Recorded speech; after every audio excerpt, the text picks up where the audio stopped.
It's usually the greatest enemies of all time have been one time they've been close and there's been a betrayal, so now it becomes extremely emotional and conflicted. And that's what I have with Mel Gibson, who plays Conrad Stonebanks, that he was almost like my brother. We wear the same tattoo, everything else. But he just went dark.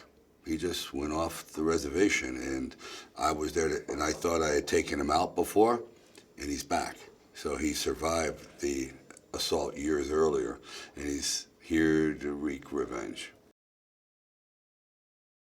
I bring in a bunch of gung-ho, very, very youthful, exuberant, fearless new Expendables who I don't care about, and they don't care about me. There's no emotional ties, and that's kind of one of the strong points of the movie is if they get hurt, they do it on their own watch. I'm not obliged to them. Whereas the old team, I am. I've spent my whole life with them. And that becomes a theme that runs through. Well, we're just in this for the money? Yes, you're just in it for the money. If you get hurt, that's on you. You're bad, not mine. And so Barney's gotten very, very cold about this. But he starts to warm up to this team after a while. And then he realizes, they're not as bad as they say. They're kind of like my children. It's tough to cast because you want people that are very physical. So they have to have that ability that they know they're in for a hard time. This is not about worrying about a broken nail. This is about worrying about a broken tooth, broken jaw, broken leg. And so they brought in Kellen Lutz, who's a real physical specimen and a great guy. And he has this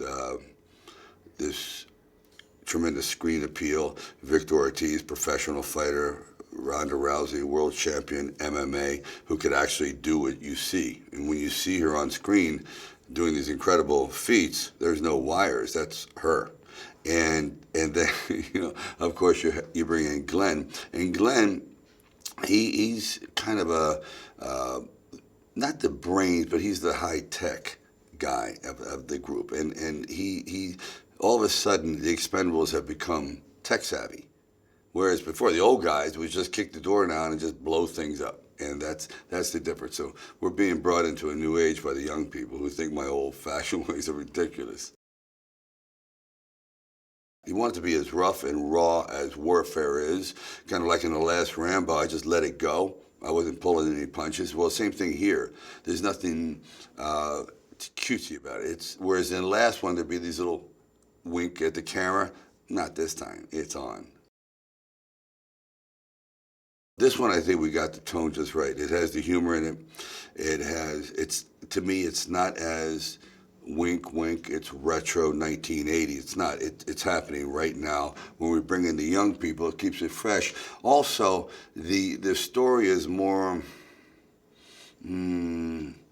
identifiable in a sense. We've all been betrayed by somebody, and I think at the very end that kind of resolve and that kind of feeling, we've seen this before. It's just a classic theme, and we have better actors.